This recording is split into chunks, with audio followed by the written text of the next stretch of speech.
Hello दोस्तों, कैसे हो आप सब। तो चलिए दोस्तों शुरू करते हैं। हॉस्टल के वो भूतिया कमरे की कहानी। नीलेश से मेरी मुलाकात कब हुई? आज भी उस खौफनाक घटना की वजह से हॉस्टल का वो कमरा बंद है। ये बात तब की है जब नीलेश मुझे पहली बार कॉलेज में मिला था। हम दोनों अलग अलग जिले से थे। हम दोनों का ही वो पहला साल था। मैं और नीलेश एक ही क्लास में थे और धीरे धीरे मैं और नीलेश बहुत ही पक्के दोस्त बन गए थे। हम दोनों ही एक दूसरे को अपनी सारी बातें बताते थे। ऐसे ही एक दिन की बात है जब उसने मुझे पहली बार अपने डर के बारे बताया था। मैं आपको बता दूं, नीलेश एकदम निडर लड़का था। उसे किसी बात से डर नहीं लगता था। नीलेश हॉस्टल में रहता था और मैं अपने रिश्तेदार के साथ उनके घर पर रहता था। तो चलिए दोस्तों जानते हैं कि नीलेश क्यों डरा हुआ था। उस दिन नीलेश बहुत ही सहमा हुआ था। मैंने उससे कहा, जो भी हुआ है मुझसे बताओ, मैं तुम्हारा दोस्त हूँ। तब नीलेश ने हकलाते हुए कहा, भाई रात में जब मैं 1 बजे टॉयलेट करने के लिए उठा तो मैंने देखा कि एक काला साया मुझे देख रहा है, जो मेरे रूममेट के बिस्तर के आगे खड़ा है। मैं उस काले साए को अंधेरे में देखने की कोशिश करने लगा और जब मैंने मोबाइल का टॉर्च जलाया तो वो साया अचानक से गायब हो गया। मुझे लगा ये मेरा भ्रम है और फिर मैं सो गया। लेकिन फिर जब मैं अगली सुबह उठा तो मैं हर रोज की तरह कॉलेज के लिए तैयार हो रहा था। तो मैंने अपने बेंच पर देखा, मेरी किताबों पर काले काले धब्बे आ गए थे। लेकिन मुझे कॉलेज जाने के लिए देर हो रही थी, तो मैं उस बात पर ध्यान नहीं दिया और कॉलेज के लिए निकल गया। लेकिन उस दिन मैं पढ़ाई पर ध्यान नहीं दे पाया।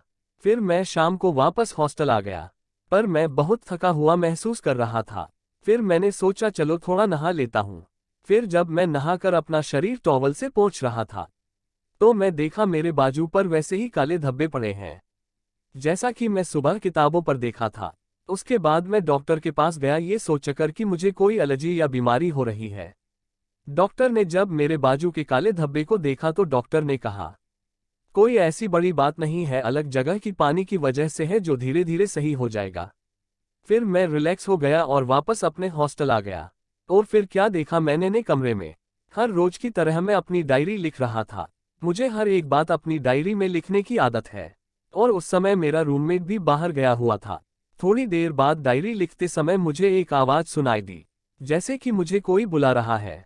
2-3 बार आवाज आने पर मैंने रूम का दरवाजा खोला और देखा हर किसी का दरवाजा बंद था और गलियारे में कोई नहीं था। फिर मुझे थोड़ा थोड़ा डर लगने लगा, क्योंकि पूरा फ्लो खाली खाली लग रहा था।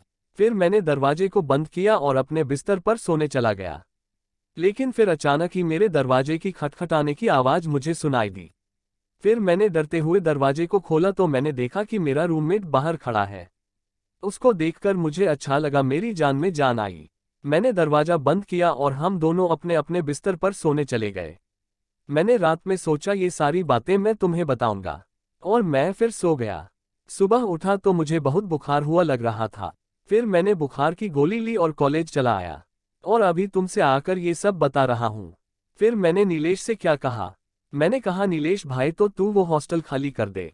तो उसने कहा हाँ, हॉस्टल मैं भी खाली करना चाहता हूँ, पर मैंने पूरी फीस हॉस्टल की दे दी है और मेरे पास एक्स्ट्रा पैसे भी नहीं है, इसलिए मुझे 2 हफ्ता और उस हॉस्टल में गुजारना पड़ेगा। फिर मैंने कहा तो नीलेश भाई बताओ मैं तुम्हारी मदद कैसे करूँ। तो नीलेश ने मुझसे कहा, भाई 2 हफ्ते तक तुम मेरे साथ मेरे हॉस्टल में रह लो।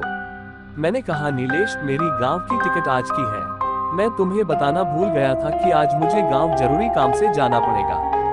लेकिन नीलेश भाई तुम चिंता मत करो, मैं 1 हफ्ते में वापस आ जाऊंगा, फिर मैं तुम्हारे साथ हॉस्टल में रहूंगा। नीलेश कहता है मुझसे ठीक है भाई, तुम जल्दी आना। इसके बाद मैं नीलेश छोड़कर अपने गाँव चला गया। मेरे गाँव जाने के बाद नीलेश के साथ क्या हो गया, जिसका पछतावा मुझे आज तक है। ये डरावनी कहानी पूरी सुनने के लिए चैनल को सब्सक्राइब करो और बेल आइकन पर क्लिक करें। मिलते हैं अगले पार्ट में।